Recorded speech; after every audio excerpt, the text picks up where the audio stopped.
the smartest person.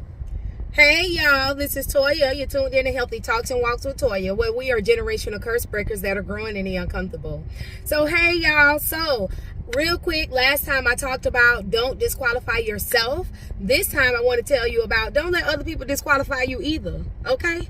So last time I was talking about Moses and how he was pointing out all his inadequacies from his perspective on why he wasn't able to be the person who God was telling him to be. And I showed y'all how God was like, hey, I know all about you. I know your shortcomings, and I still called you to do a thing. And I called you to do a thing because I need you to know that I'm going to be the one that help you do this thing. You can't rely on your strengths. You just need to rely on me to do it through you, okay?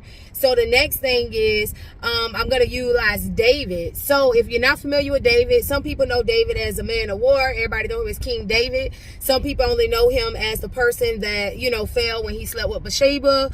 But David was such an awesome man. He is also known as a man after God's own heart.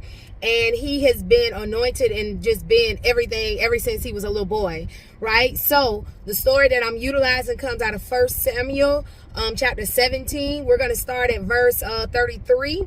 But just to give you a little backdrop of what's happening, his brothers are out at war or whatever. His daddy told him to take some food or whatever out there to his brothers and everything. And as he was out there, he overheard the Philistine Goliath talking trash, like, oh, we gonna do this, we gonna do that. And he seen all the Israelites like just scared, like, oh, they was real booed up. Right? And so he was like, who is this talking to us like this? I'm gonna run up. I'll take the Pepsi challenge, right? So when he did that, this is what happened. Because Saul was scared, because his brothers were scared, and all the other men in the camp were scared, they start projecting their fear, their own doubt onto him, right? They started telling him why he wouldn't be able to do what he knew he was gonna be able to do. So I'm gonna just let y'all know. So it was on 1 Samuel chapter 17, starting at 33, and then I would advise you to read all the way down to 50, but for the sake of time, I'm not going to read all the way down to 50. But so starting at 33, when he said, hey, who is this guy? Go out here and take him on. This is what Saul said to him. Don't be ridiculous, Saul replied. There's no way you can fight this Philistine and possibly win. You're just a boy, and he's been a man of war since his youth. So here's the thing. So just because you scared don't make me scared, right? Like, don't let other people disqualify you because they scared, because they don't try it and it ain't work for them, or because they don't have grit. They don't have any perseverance. So they try to project their fears onto you. They try to project their own inadequacies onto you. He's been a man since war. He's been a man of war since he's been a child. You only a boy. You can't win, and this and that. And David was like, So what David started to do was he recalled when God had helped him fight a bear and a lion on a snowy day when they were trying to steal his sheep. So he said, oh no, I can take on Goliath.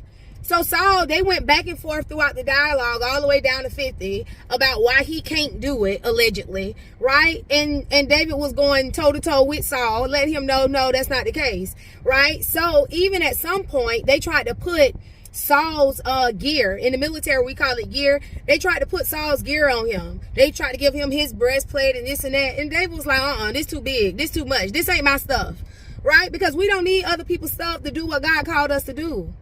We don't need other people's stuff. We need our very own gifts, right? So sometimes I've had people tell me, oh, you too friendly. You know, this and that, because I have a gift of speech. Guess what? I'm not going to shrink back from who I am because other people are uncomfortable with that. Find out what your gifts are and walk into that. That's other people's inadequacies that they're trying to project onto you to make you feel disqualified for what it is that God has called you to do.